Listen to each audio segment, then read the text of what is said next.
It is of vital importance because the earlier you catch it, the better outcome there is. Certainly, we know that there are different outcomes depending on the individual patient or child, but uniformly, across the board in every type, it's known that the earlier the better outcome, the better situation for the child. Pre-symptomatic treatment is something that has repeatedly shown sometimes kids don't get any symptoms ever when they're treated symptomatically. My son didn't show any symptoms until 6 months of age.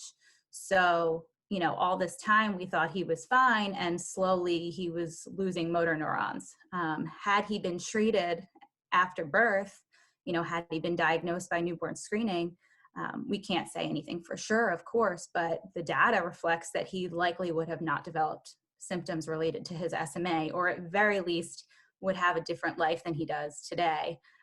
Even though we're blessed that we live in an era of treatment, and even though he's doing really well, all things considered, we still know that he would have been doing even better if he had gotten diagnosed right after birth. So the interesting thing is that a mother had lobbied and gotten a state senator on her side to draft a bill to introduce SMA as part of the newborn screening before Shane was even born. It was actually introduced as a bill 10 days before he was born. And I think a lot about what it would be like if it had been implemented 10 days before he was born.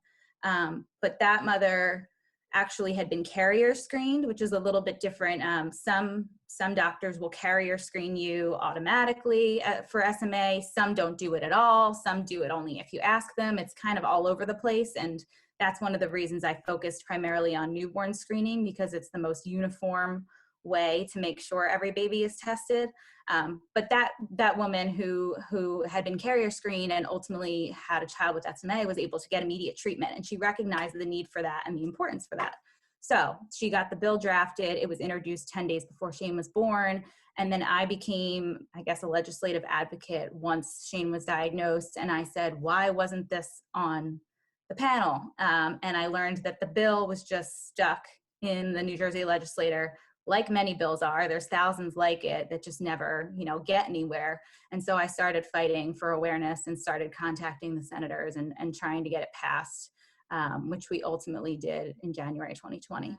The bill was written with an implementation deadline, and it said no later than 6 months after the bill was enacted into law. So that would have taken us to July 2020, which we know has come and gone a long time ago. What has happened is the Department of Health has been completely inundated with COVID issues. My understanding is that some of the COVID testing machines are the same machines used for the SMA screening. So there was a backlog in the machines as well. So the latest update I received is that the machines have been ordered. I don't know what the exact time frame is, but we are cautiously optimistic that it will be implemented by the summer of this year. And what I noticed was that no one was against it per se. It makes sense. And every legislator that I spoke to, even the original sponsor of the bill, Senator Singleton, who's wonderful, they all supported it and they thought it was a great idea. But what happens is things just get lost in the shuffle, especially in the rare disease community. There's not a lot of people.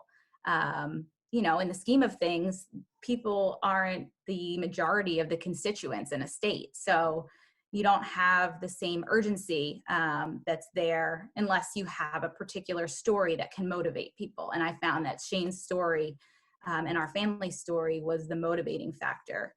So it wasn't, hey, this affects all of your constituents in the state, but look how profoundly this could affect even one baby and one family.